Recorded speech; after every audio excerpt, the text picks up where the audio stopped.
Welcome, guys. Welcome back to another episode of the PLT Podcast. Oh, Our it's the host LTP today, podcast. what's up? It's the LTP podcast. Well, that's why we're gonna end this channel. All right, technical difficulties. It'd be like that. But yes, welcome back to the LTP podcast. Thanks, Omid, for the kind of intro. And yeah, so this is Omid. He's pretty cool. He plays chess. Well, he played chess. Do you still play chess? Yeah, somewhat on a more of a casual basis now. So you're not grinding the leaderboards anymore? No, we're not grinding anymore. That's totally fair. How do people even get into chess? Like, it just seems so like a daunting like sport, you know? Yeah, for me it was because my dad had a chessboard and he was like always played with me a little bit as a kid, like when I was really young, and I always lost, even though my dad wasn't even that good. I only just because I was like a 5-year-old against like someone that knows how to play the game at least, like the rules. It was just like I always lost the game. And then Oh, right that's an next to unfair our house, matchup. like if you go up block in Iran, like one up the block away was a chess camp. My dad just sent me up. It was like, well, I was pretty near, and then I just always walked there. That's how I just got started. It was more like a geography than anything else. It was accessible. Yeah, it was very accessible.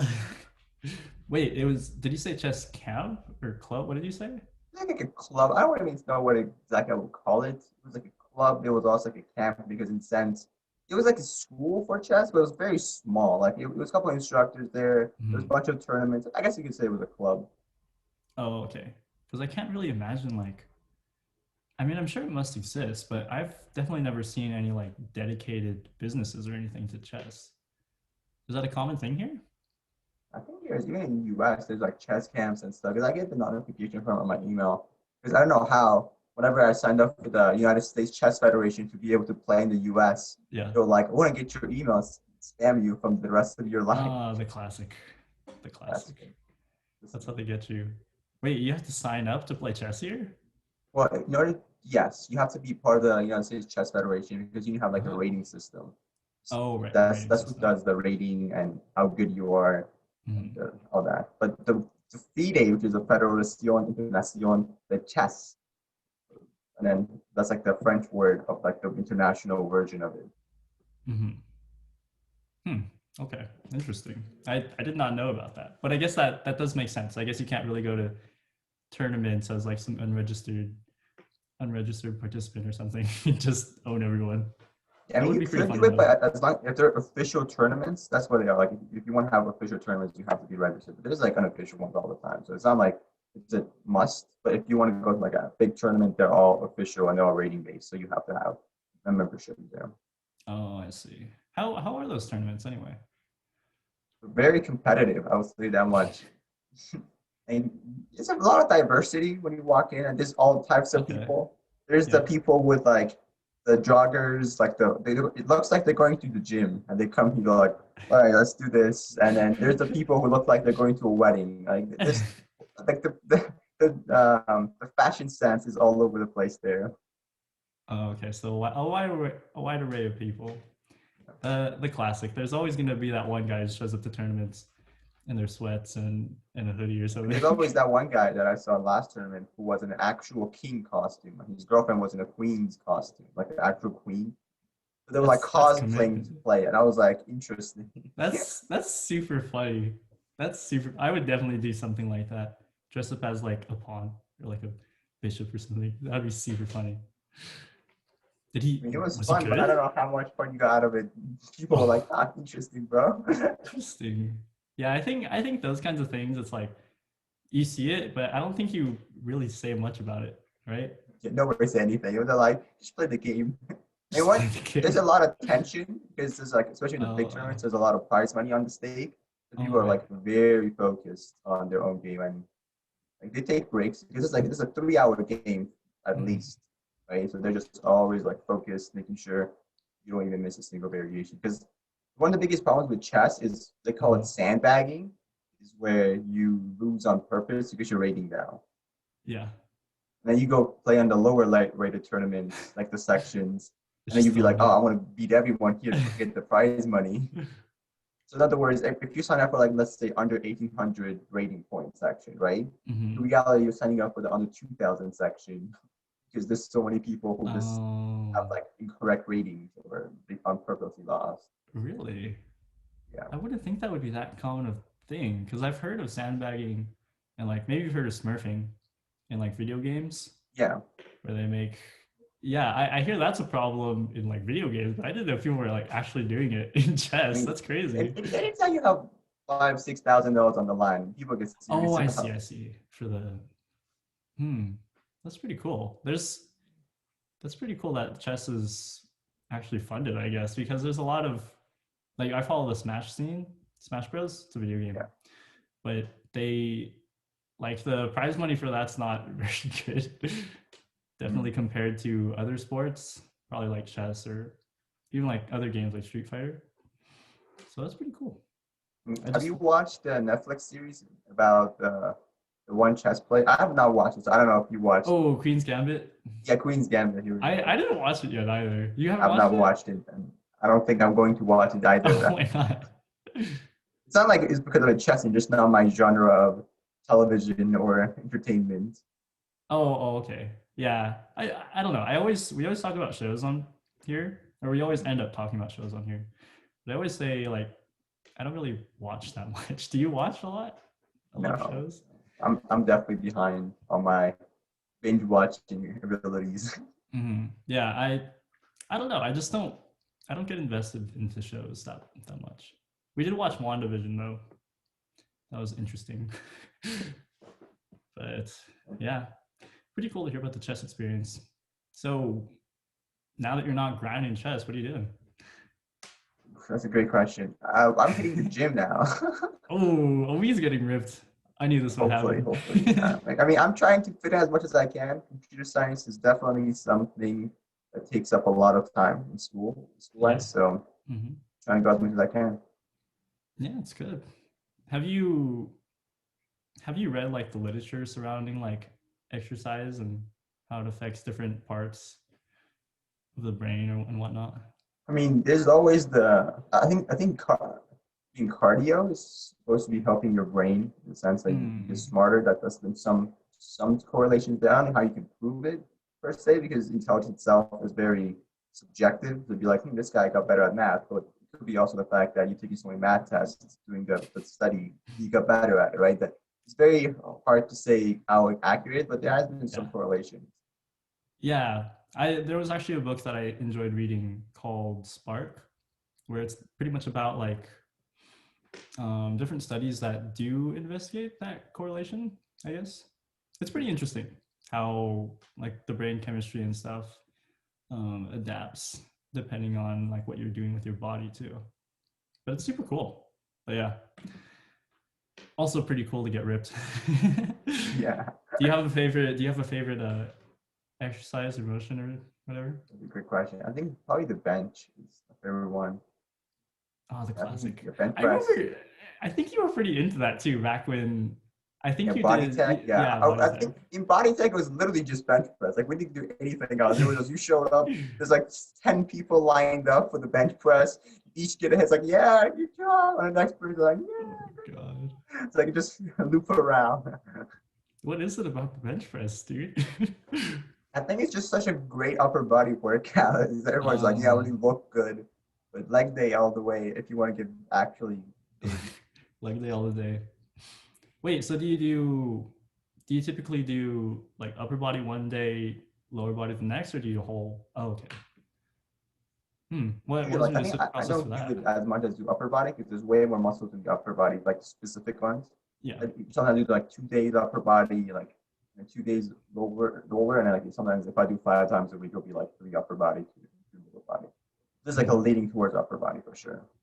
Yeah, probably. I guess that makes sense.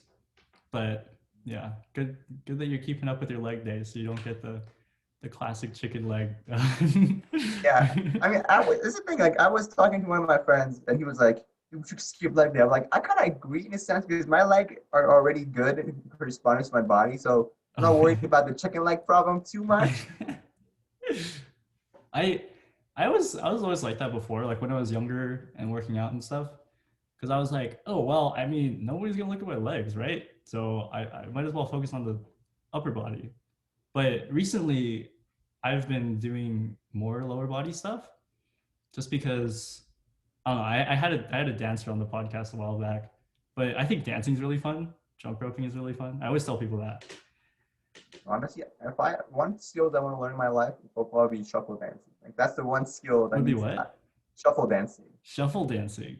Yeah, Dude, that's actually one of the first things I learned and used on jump rope. So maybe I'll teach you. definitely hit me up, dude. I'll learn. I'll learn. Yeah, you should learn. We should have a dance battle. I challenged my cousin is a dancer. I said, "Do you ever do improv?" And she's like, "No." Okay, let's have a dance battle. So that could be fun. You I want have to a join in strong on our feeling that dance you did battle? not really win.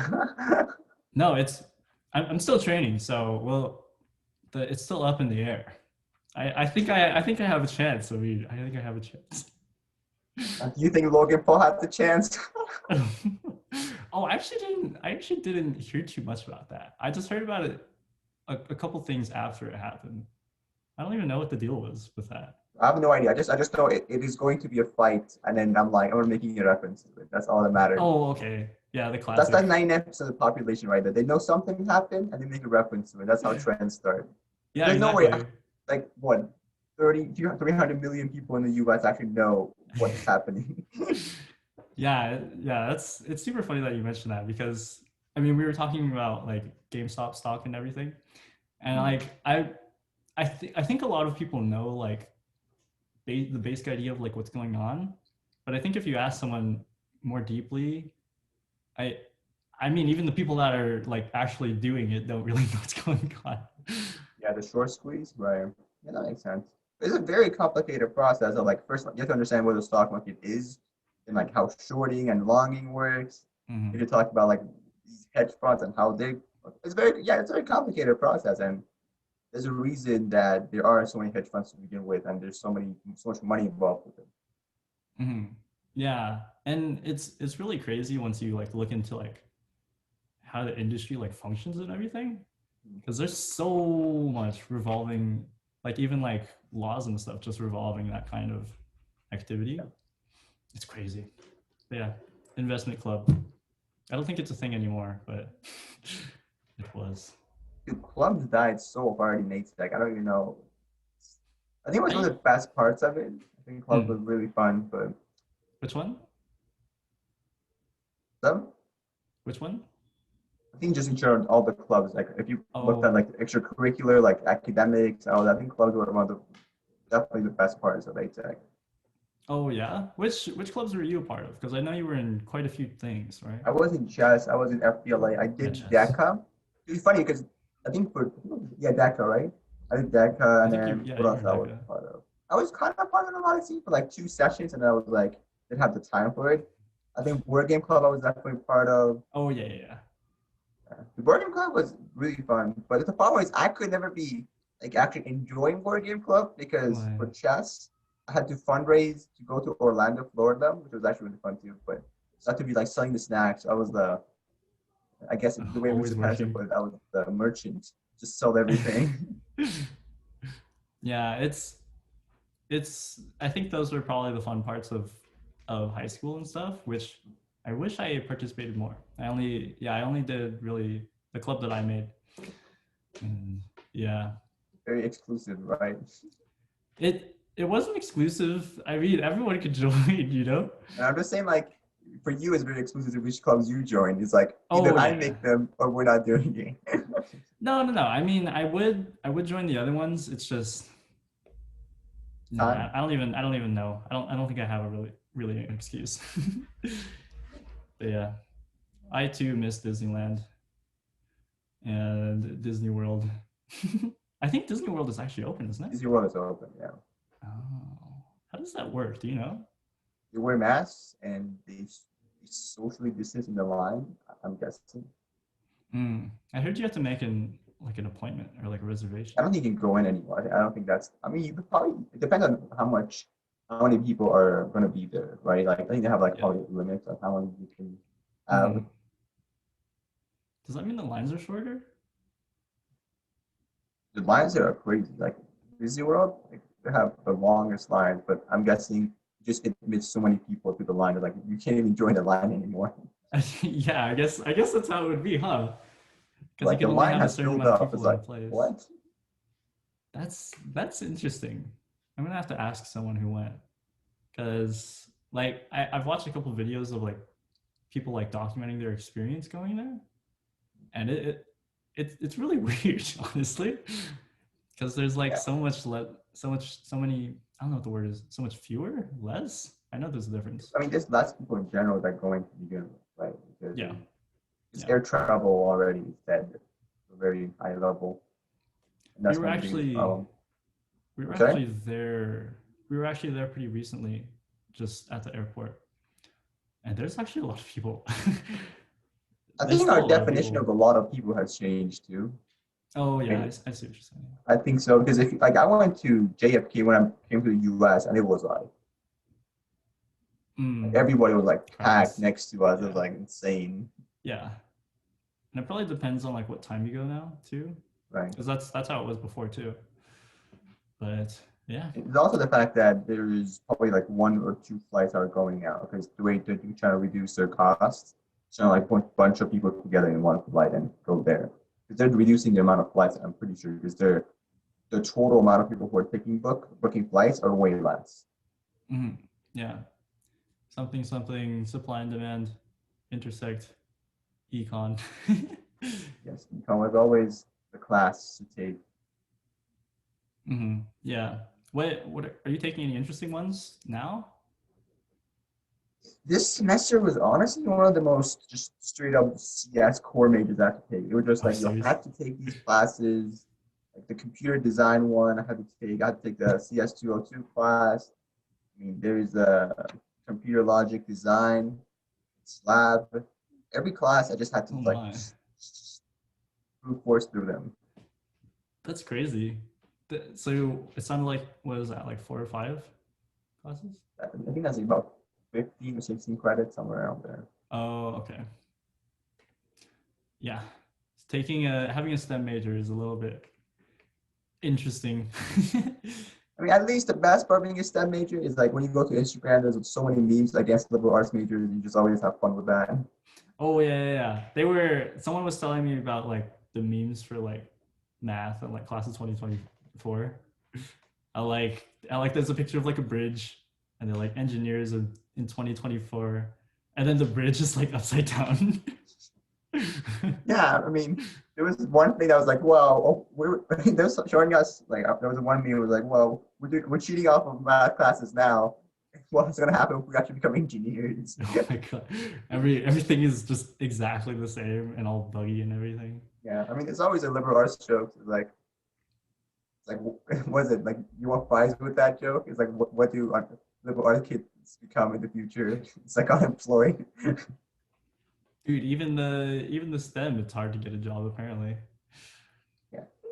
The job market is very fascinating because there's very specific traits and skills are valuable, and colleges are very much more broad, right? Like you hit Mm, those skills, but I don't think you focus on them specifically. You just get like a wide range of skills you touch upon, and some of them you yeah. go a little more deeper on, but the market changes, and sometimes the kid who was really good at that one skill, like was horrible at everything else, will probably get the job more than the other kids will. Oh yeah. It is a pretty dynamic market. So yeah, it's interesting to think about that. And then like I guess tying it back into econ, I think knowing like what's going like the theory behind it is pretty cool too. So that's interesting. I think what you were saying about like the specific skills is pretty important too because well, I hear projects are pretty good, like building up your portfolio and everything. Hmm. So what are you focusing on? What skills are you doing? Well, right now I'm focused on cybersecurity. I have a part-time job as a cybersecurity analyst, Oh yeah, Jordan was telling me about that. right? So I'm focusing on that a little bit, but like I'm 18 years old, right? So right now I don't really know exactly where I want to go. And I'm having one of those, where do you want, like, in a way, I'm having that major crisis because my major is computer science right now, right? But Mhm. I don't even know if that was a good decision, especially because every time I do these computer science assignments and I see the professor is very vague on what they want, and I'm like, what do you want? It's like something that's frustrating, but it's, at the end of the day, I don't know exactly where I want to go, so I just stick in Yeah. computer science for now. Yeah. And I mean, computer science is a pretty applicable to a lot of different industries and fields. So I think it's a pretty solid choice. Yeah. I mean, I haven't heard about you, Jacob. Like, what major have you chosen? And I remember you want to go to AI. So how is that fitting in? Yeah, so I'm studying math, which should tie into AI because that's supposedly very math heavy. Yeah. Um, I think math is a pretty good major. I mean, it's hard for sure, but I think I guess like problem solving skills should be applicable to a lot of different things. And I mean it's pretty interesting too, even if it's super hard. Yeah. But yeah, I'm guessing so Calc 3, discrete math, right?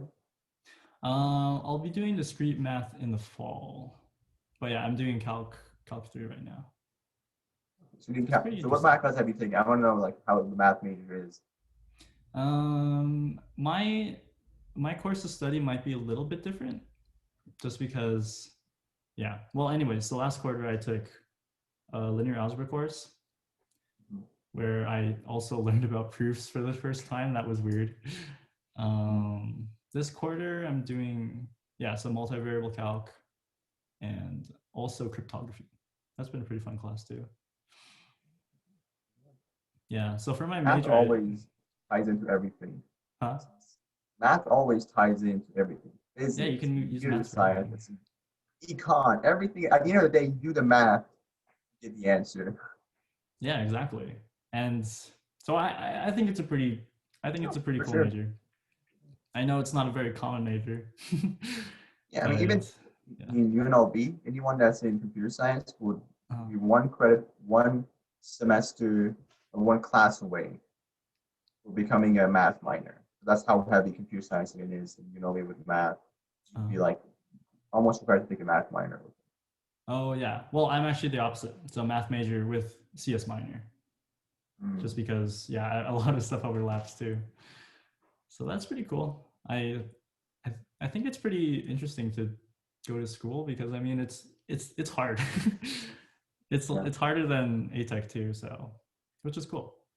I don't know. Actually, that's interesting thing. I don't know if it's harder for at UNLV. Maybe for you guys, maybe. I don't know. For me, I would say it's harder than ATEC. Oh really? Yeah. I always wondered like what your guys' experience were at ATech because I don't know, I didn't really talk about that too much. Like you know me, like if you'd ask me like what I would get on the test or something, I'd just be like, uh, I did well.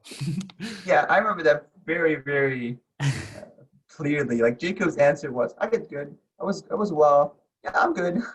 And I was Yeah, like, at the end, it turns out I was like 100%. And I mean, you were a valedictorian, I was a valedictorian. I that's think for props me, it to you, was much Omid. more of like a incline learning experience, but for you, it was like a very steady learning experience.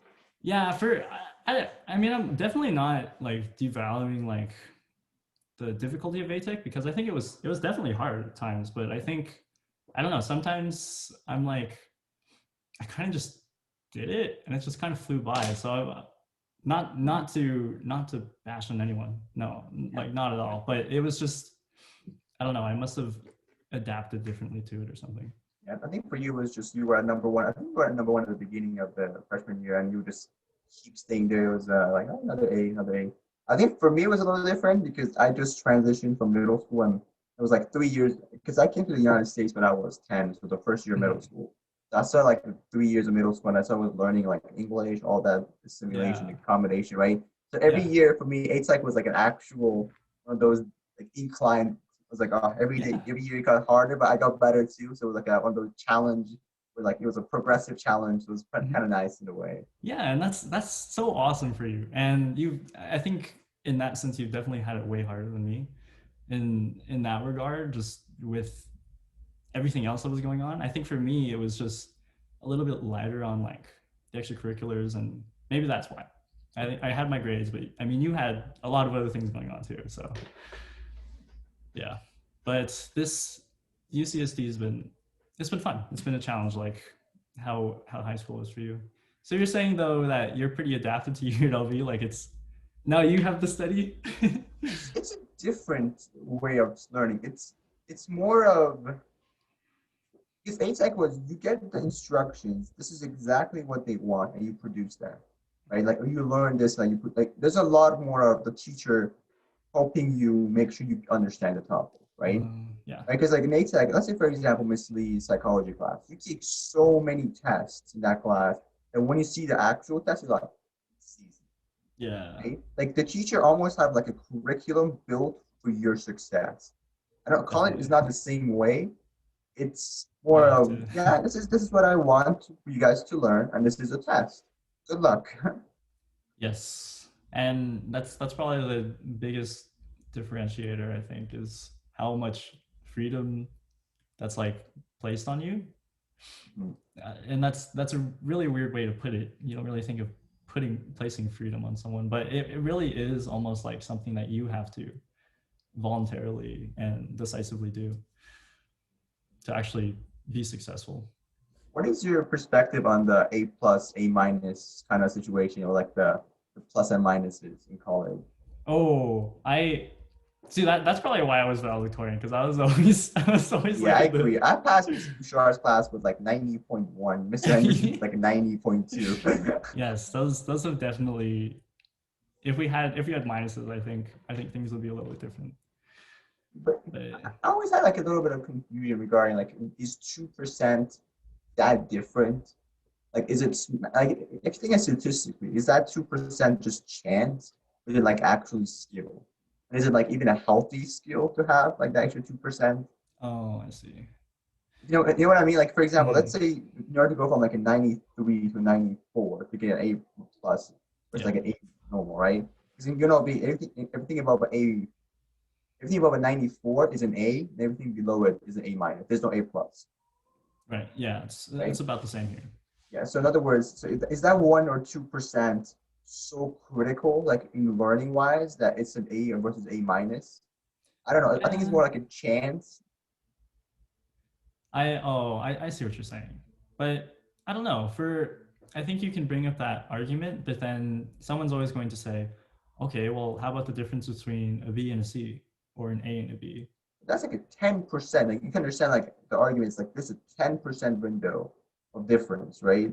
You saying like, look, if this is a 10%, there's gonna be a lot of variance within that. Like I said, 10, you have to rank 10 people based on letter grades. Mm-hmm. The actual score is gonna be somewhere near each other. They're not nobody's gonna be perfect and like both gonna be 91, everyone, right? There's gonna be Yeah. variance in that category, but these are the categories we're placing you in.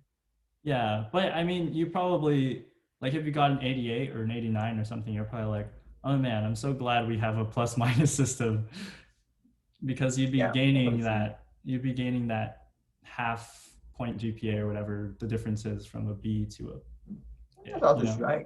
I guess I get that because they want to make sure that the student. That's true. I get that. But for me, it's like the difference between a 93 and 94 is just so unhealthy. it's, and it's, at least for me, like I'm always around that cusp, I think. And I don't know if that's just for me, but yeah. Yeah, I agree. I think I'm the same way because I have to put in like an extra hour of work in like a 10-minute assignment To get to the go from a A. 93 to a 94. And it's not even that productive of an hour. It's just more like let's make sure everything's good. Let's just double check everything, because it's so nitpicky at that point. Make sure we get that like 94%. I don't know if that's like on purpose because they want your students who does the most work. I don't Mhm. like this approach of whoever does more should get the best grade. I think it should be a combination of whoever does more and learn more, right? Because Yeah. this is definitely a case we made for effort, right? Because like, hey, that guy tried for hours and that's why you should get a good grade. There's also a Yep. case we made for this guy learned as equally as much and to be equally productive in society, right? Mhm. Yeah. So I mean, the problem always comes back to like how well it predicts, like you said, your function in the society, which I highly doubt the difference between a 93 and a 94 will Yeah. make a difference. I mean, it's always a question of like efficiency, right? Like Yeah. you want to put your time into where it'll matter most. So I see what you're saying, because you don't want to have to put in extra time just to get like a marginally different grade. Yeah. So I have another question for you. Uh-huh. Like in UNLV, I had this problem with like my GPA was very unstable at times. Like I was Oh, not, I was almost, like I got my 4.0 last semester, full transparency here. nice, But very nice. like even this semester, I'm like, am I going to be able to make the 4.0? Because I have so many things going on. Again, there's Yeah. a lot of freedom involved, right? Like the Uh, same. So in other words, I spend my time working out, having a part-time job, like doing all this extracurriculars. mm, My question was for me, it's like if I was going to back to ATech and I could compromise my GPA but did more of the extracurriculars, and would I have done that?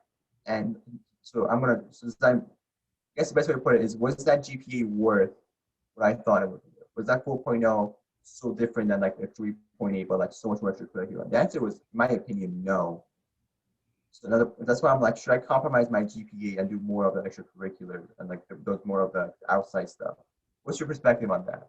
yeah, I mean, I always grappled with the same.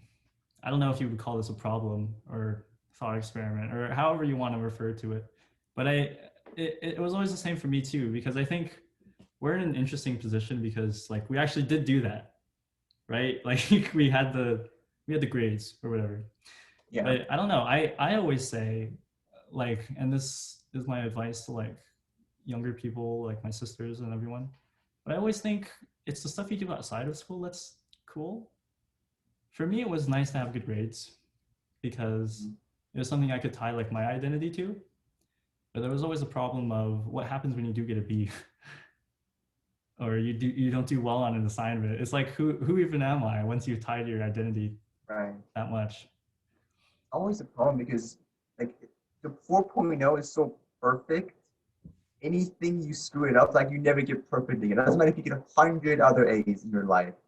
A 1B is gonna be like, it's always gonna be like a scar in your heart. It's like, Yes, oh, that one. that's And I think it's hard for us, especially because we always had that straight A perspective. Like, oh yeah, we got an extra close one, but we did it. We pulled it off. But now it's like, if we let that go and we see that B, it's like, yeah. And I mean, hopefully listeners don't think I'm being too pretentious or anything and talking about my grades and stuff. But that was really a lot of all that I did was commit myself to school and grades and optimizing all of that. But I think so. I don't know if you listened to the first podcast, but with Leonard, but I failed my linear algebra final exam.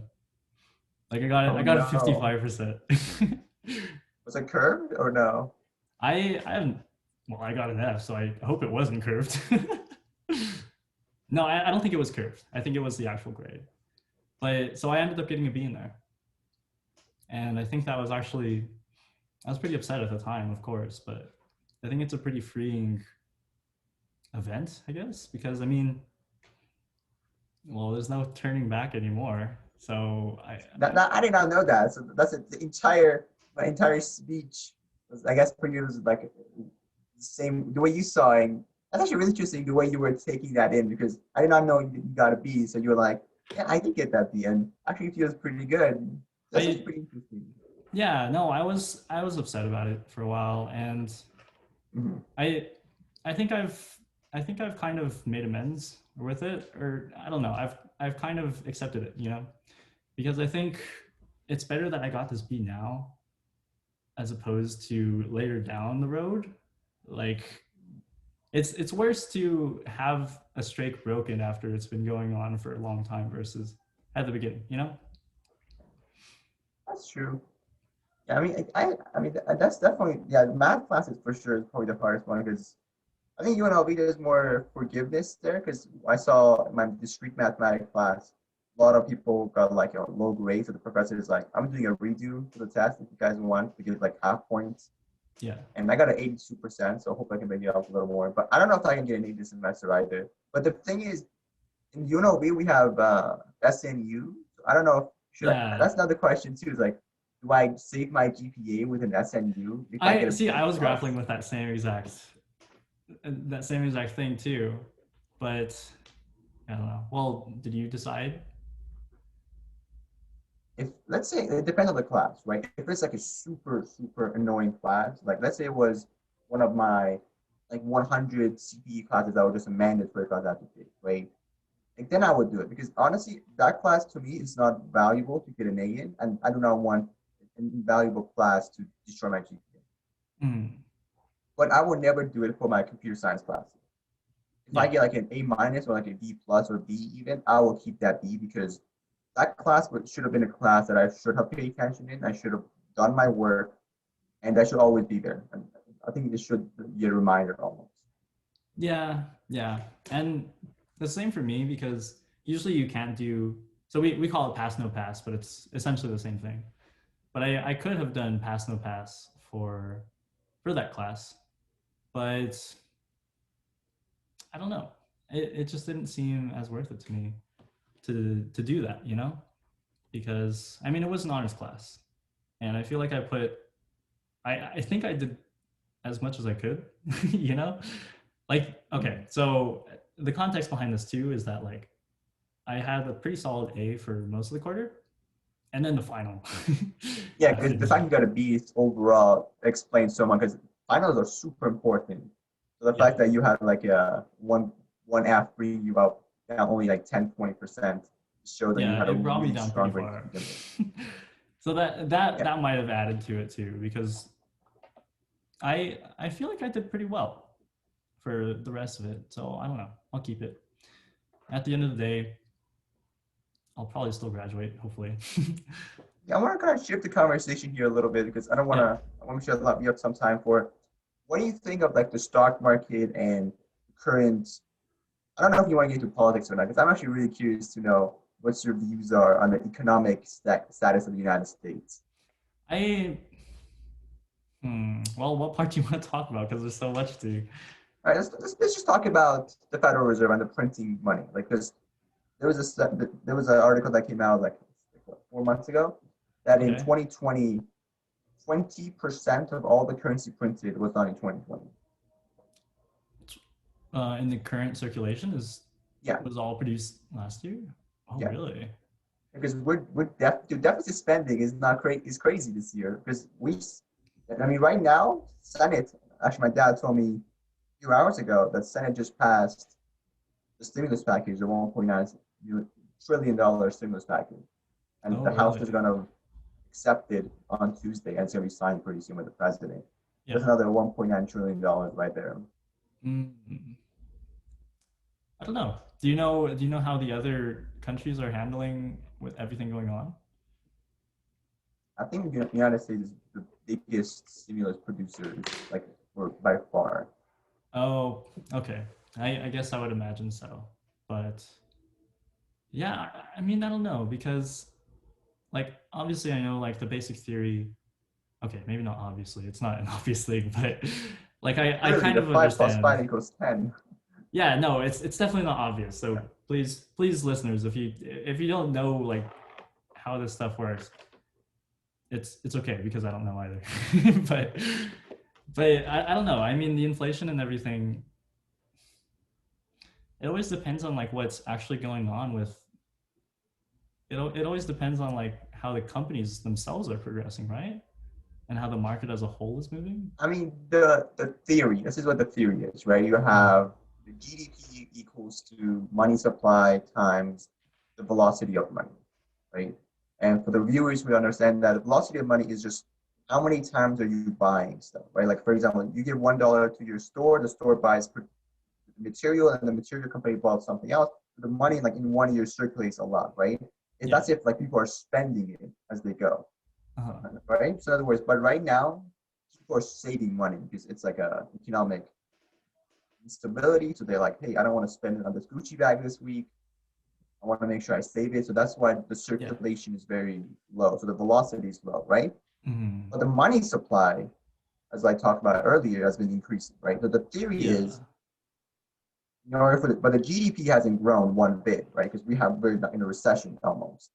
Mm. So in order to compensate this equation, the money supply is going to go up, which means that prices should go up too. Because the other side of the equation is price times the items we make is also the prices needs to accommodate for it in the future. That's inflation, right? Yeah. And that's the theory behind it. And people are referring to the 2008, how we did quantitative easing. And that's a fancy word for printing money, right? That we did Yeah. that in 2008. And I think that's a very interesting thing people can talk about, how they're calling it quantitative easing, not even calling it what it really is, which is just like printing a lot of money. But we can get back to that later. But that's the theory behind it, right? And Mm.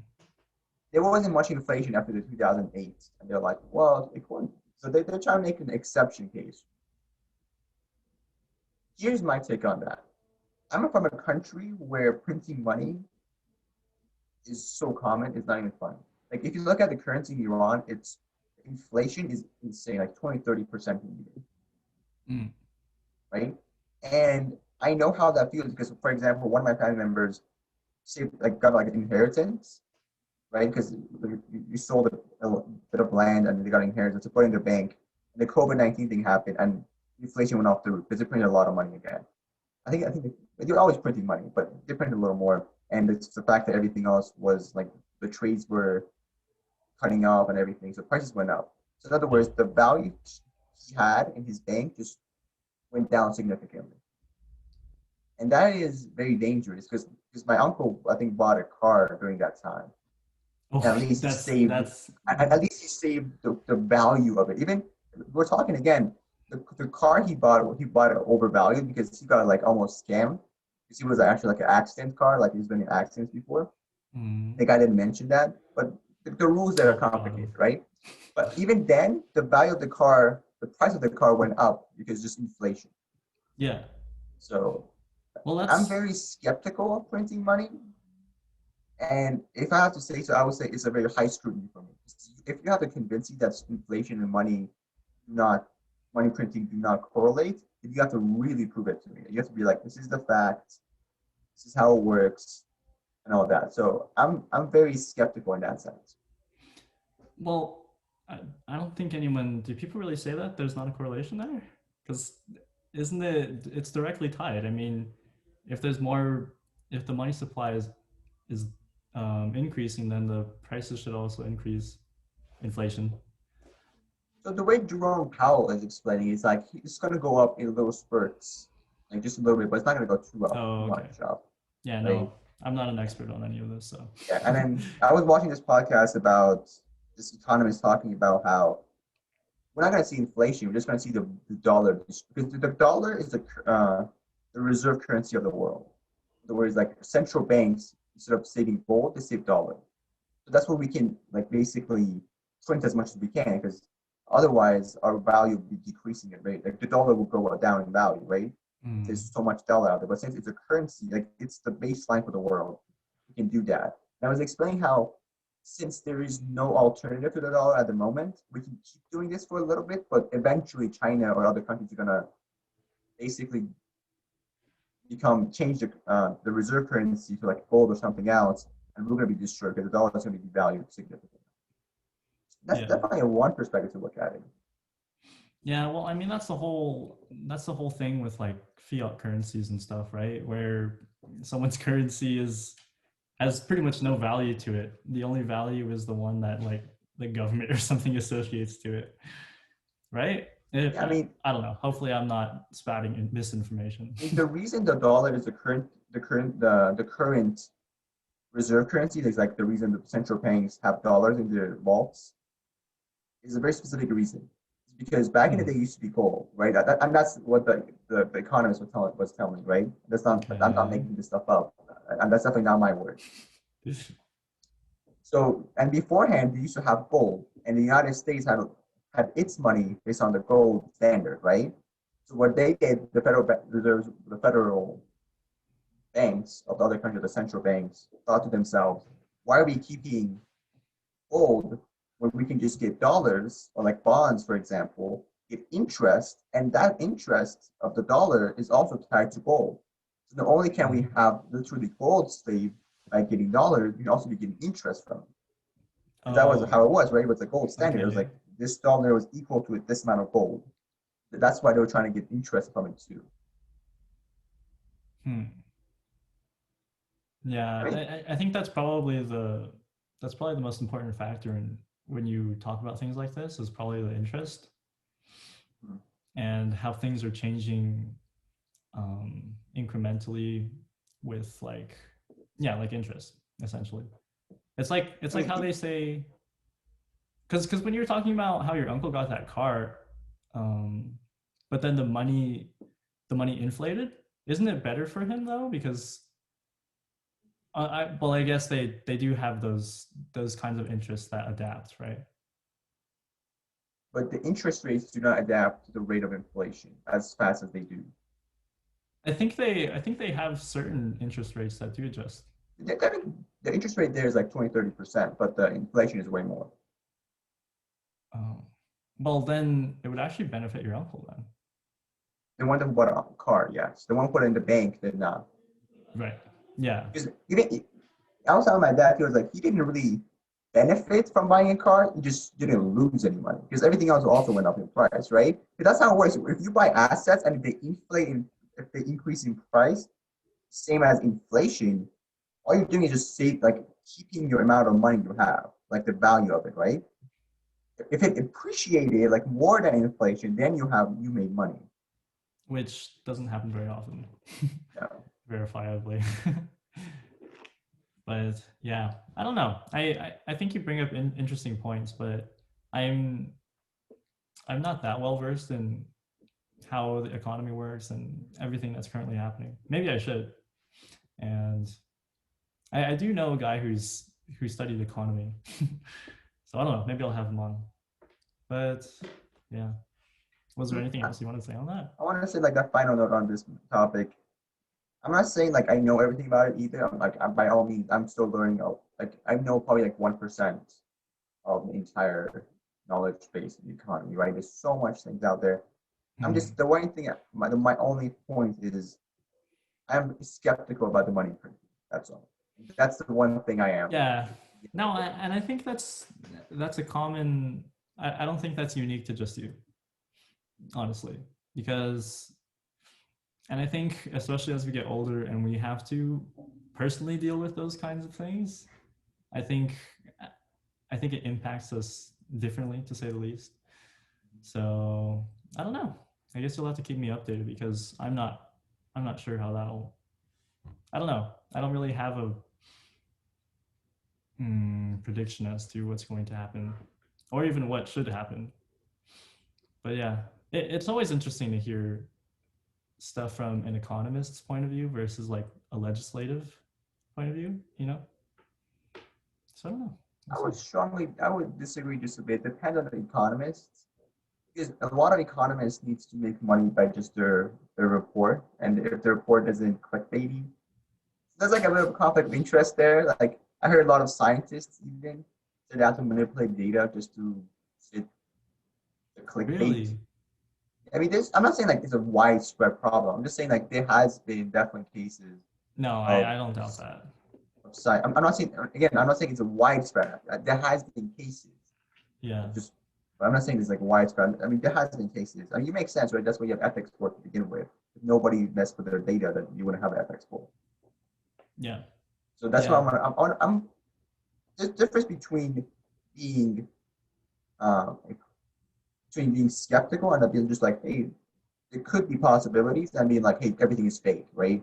Like there's difference, right? It's like, oh my god, everything's a spectrum, right? Right. It's like there's difference to that, to being like, hey, everything is fake, to like, hey, there's a possibility of it being fake, but chances are it's probably not. So I'm not gonna keep with the option, but I'm keep back in my head that it could be fake. I think that's the best way to look at it. No, I mean, I think there's a healthy amount of scrutiny that you can, yeah. But no, I don't think that's something. I don't know. I think it's a little bit far from paranoia, at least from what it sounds to me. So I think you're fine. Yes, it's like Jacob in his podcast. Oh, man, you're paranoid. Please get help. It's like, yeah. So I don't know. Hopefully that didn't radicalize any listeners or anything. But yeah.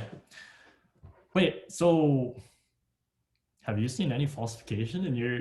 Because you're publishing a paper too, right? Yes. How did you know about that? Wait, what? Oh, is that not supposed to be? Is that not supposed to be something we? I don't know just where you heard it from, because I never told you. It's probably Jordan who told you. Yeah, Jordan was on it last week, right. So he told me. Yeah, I mean, I'm not saying like I see it every day, but there's definitely been cases of it. Statistically, there has to be a case. Like somebody must have thought about it, and there's like an incentive process to do so, right? If you're just like, there's no way every single person on the planet of like who's a scientist is perfect in that sense. Sometimes No. it could be accidental. Like I think that's there's expected. No, that's expected. There's definitely going to be, and that's the whole point of like peer reviewing and why we modify theories and stuff, right? I mean, that's why we have like some stuff. Sometimes you can publish something and not have it peer reviewed. Just like, it depends on the journal, right? Like you can publish and people can cite it too. Oh. Publication is not necessarily has to be. That's why it's called peer reviewed journal. There's a specific category, right? That's why your professor is like, oh, make sure you get a peer reviewed journal. Mm-hmm. There's journals for just people who A blog. don't have the resources or the time. There's so many research out there. It's like people want to publish their stuff, and there's limited amount of information. Right? I feel like let's say a college student wants to publish something and it's not that important. You probably can publish it somewhere else, but you're not going to get something like three professors with PhDs to read your paper and be like, maybe this is good or not. Yeah. I mean, well, that's the problem for. That's been a problem for like a long time, hasn't it? Because I mean, there's so much research that people do want to conduct, but it's always about like securing funding and, like you said, support other people to review it. Yeah, I looked up the cost of getting a peer reviewed, like publishing to a peer reviewed journal. Mm-hmm. It was like $2,000-$3,000 application. No, so you basically have to send them $3,000 to read your paper. That's it, like just to read it, and then you can be like, okay, we can accept it. Yeah. So, but I hear it's definitely a money factor. Mm-hmm. I hear it's going okay for you though, right? What do you mean? Well, I wrote that paper like a year ago. I'm just publishing it, right? Yeah. But I think overall, COVID-19, it's been a very interesting time, to say the least. I think that's the understatement. I got better because I had more time to focus on myself. Like I got a little bit of certifications, got the job, and that's kind of kept me busy. So that was kind of nice because the mind is a very powerful tool of self-destructive as well. Like it can be very productive, and it can also be self-productive as well, right? Like if you just have, I think if you take the time to just do nothing, your mind will slowly self-destruct a little bit. Not too much, but that's what happens if you just do nothing, you're unproductive. So I think productivity is a very essential part of somebody's life. So that was important for me to get a job, make sure to keep up with school.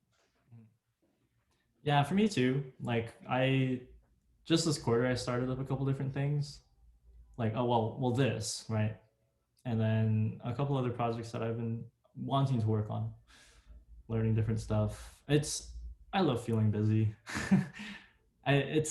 It doesn't feel great sometimes, but I think at the end of the day, I appreciate having things to do, you know? Right. Because especially this past summer, I definitely did not do too much. And I think when you don't do a lot, it hits you a little bit weird because you're like, well, I haven't been doing anything. What even am I? Yeah. One thing I would say is the time flew by. Like this one past year was a blur to me. Like at the beginning when school got canceled, I was like, I'm not doing any more work for that school ever again. And then there was I quite remember when we were told I wouldn't have virtual graduation. I wrote an intensive email to Mr. Sino, just like complaining, and it was insane because I was so mad. And I wasn't really mad that it was virtual. I was mad that it was going to happen. Like we were going to graduate. And because for me, once school, like when I saw Governor Sister Life just shut off school, to me, school just ended. And I just basically just made a disconnect between school and everything else. And because it was like one of those weird situations where you watch a show and you just don't finish it, so you're just fine with it. But if you actually do finish, you feel like a weird, like, now it's over. It's like, what am I gonna? You know that feeling like it's when something is over, you just feel a little sad. Dude, I know that feeling all too well. There's been so many video games that have been so good to me, and books and shows and stuff. Like I just love them so much. I never finished them. The only game I've only finished like one game recently Yeah. and really liked it. I think I was talking to Jordan. I don't know what show I was watching. I finished it. I was like, it was a good show, but at the end of it, I was just like so sad it was over. It was like, Yeah, so I can see that. Yeah, it was kind of frustrating to have it over so abruptly, yeah. I but mean, I think that yeah. abruptly basically didn't make me go through the emotional process of saying goodbye to a lot of people and all that. It was just it was over. I don't think about it anymore. But now I have to go back and I have to deal with the fact that I'm graduating. I'm never gonna see all these kids again. All my great friends. It's moving on all together. It's like I would have cried in graduation probably. I'm just saying if it was like a normal graduation. And I never, since I didn't go through that emotional process, when Mr. Sano was like, "Hey, Omid, write a speech and show up to school," I was like, I don't want to go through that emotional problem. I already said goodbye to it. I already buried those like, emotions down like the same day. It was Yeah. like a quick disconnect. Now I don't want to go back to it.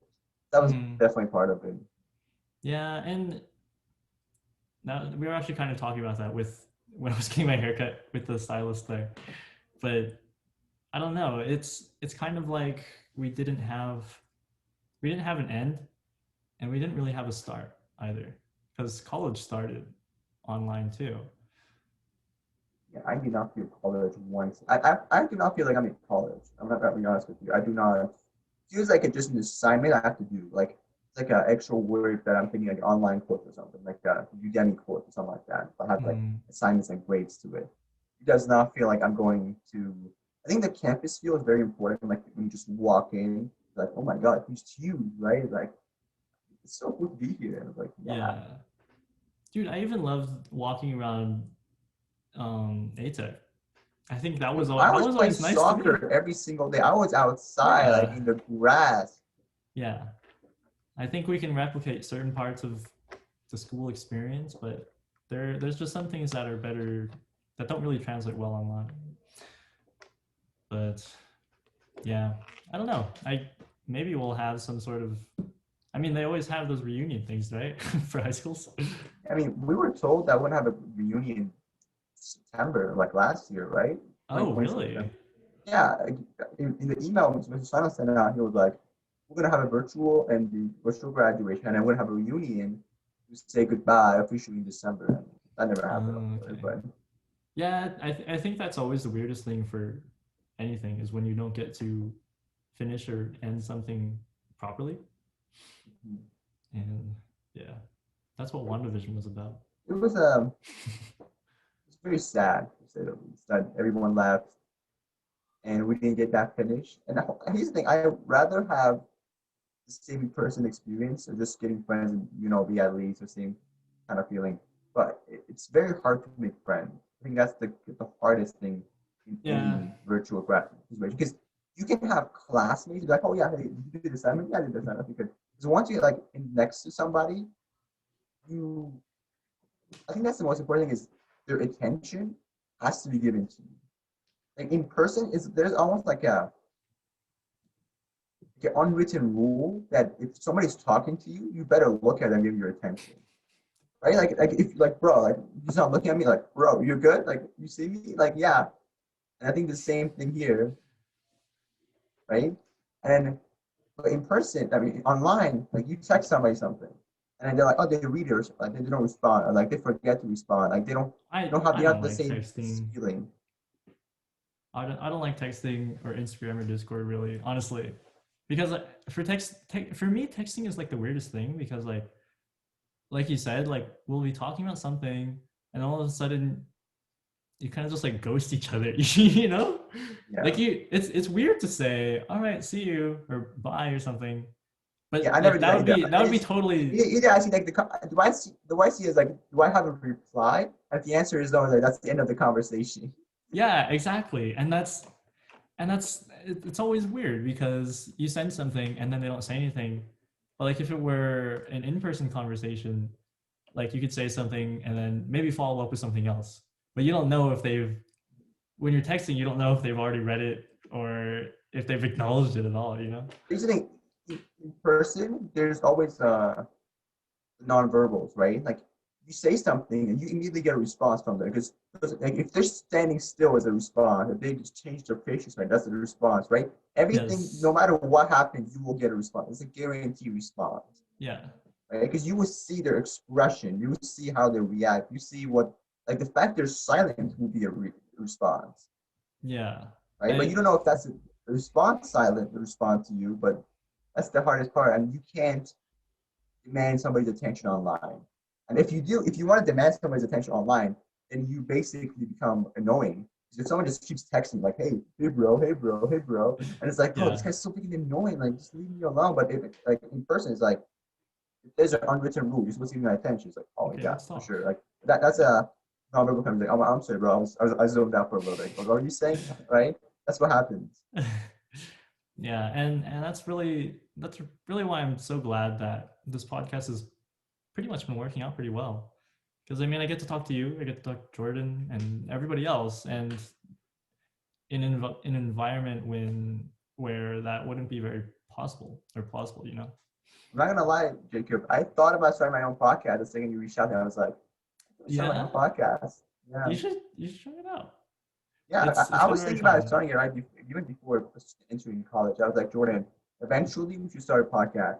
But I would prefer to do it in person Hmm. because I feel like the second you go from a recording experience, like someone's recording you, to like you turn the camera off, I think there's like a bit of a mental switch where people like to share more. And that after recording conversation is going to be so valuable. It's insane. Yeah. Right? Like you Well, see, you talk about a topic, like, yeah, we talk about that on camera, and then turn the camera off. It's like, bro, I didn't tell you to sit in front of the camera, but I have the funniest story about that topic. And it's like, oh, really? Yeah, that's so okay. I can see why you don't want to share it to the public, but that's hella funny. Right? yeah, Like, yeah. And that's kind of how it is. And I mean, we'll definitely have that kind of experience. So on that note, was there anything you wanted to plug? Where else can we see you or find you on socials or whatever if you well, I mean, want? there's always my Instagram, but I don't want to really be like plugging them. I'm good. Okay, I'm yeah, actually like that's totally fine. overall, I'm not that kind of person that likes to have that big virtual atmosphere.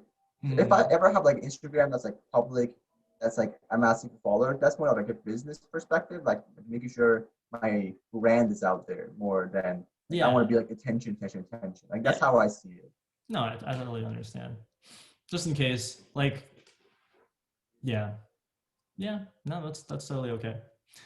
So yeah, I guess if you're not plugging anything, sick.